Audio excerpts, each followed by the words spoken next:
Kinumpirma ng hepe ng PIDEA o Philippine Drug Enforcement Agency na may mga lokal na opisyal ngang sangkot sa iligal na droga.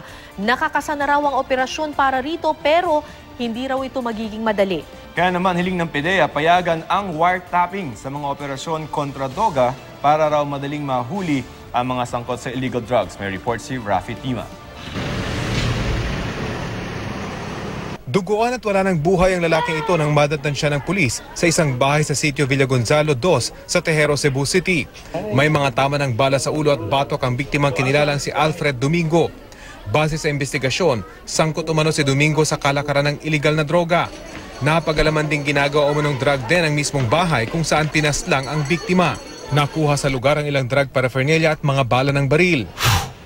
14 na tulak at gumagamit umano ng shabu naman ang naaresto sa isang buy-bust operation sa bayan ng Medellin sa Cebu. 400,000 pisong halaga ng shabu ang nakuha sa mga suspect. Inamin ng mga naaresto na gumagamit sila ng shabu pero itinangging nagtutulak sila ng droga. Isa naman sa kanilang mga kasama ang dinala sa ospital ng mabaril ng mga pulis matapos umanong magtangkang tumakas. Arestado rin sa isang buy-bust operation sa Zamboanga City ang isang lalaki at buntis niyang misis. Nasamsam sa kanila ang ilang sachet ng shabu, drug paraphernalia at 200 pisong marked money. Inamin naman ng mister na siya lang ang nagbebenta ng illegal na droga at nanawagang palayain na lang ang kanyang asawa dahil buntis. Aminado ang PIDEA o ang Philippine Drug Enforcement Agency na malala ang problema sa droga sa bansa.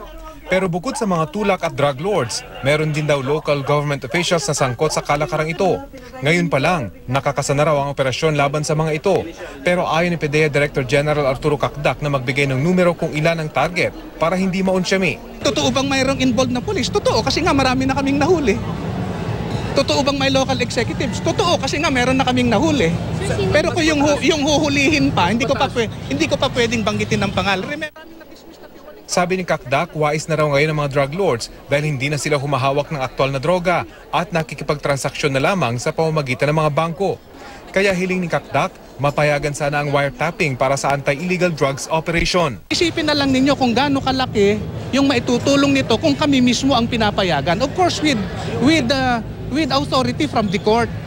Batid ni Cacdac sa giyera kontra droga, kalahati ng kanilang paa nasa hukay na.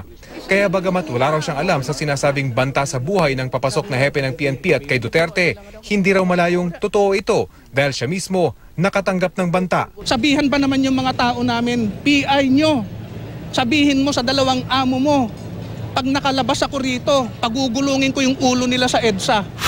Samantala, nagnegatibo naman sa droga ang mahigit 100 opisyal ng Calabarzon PNP na sumailalim sa random drug test noong Martes.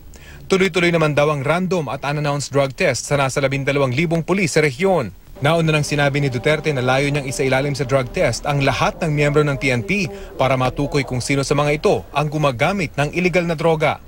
Rafi Tima, GMA News.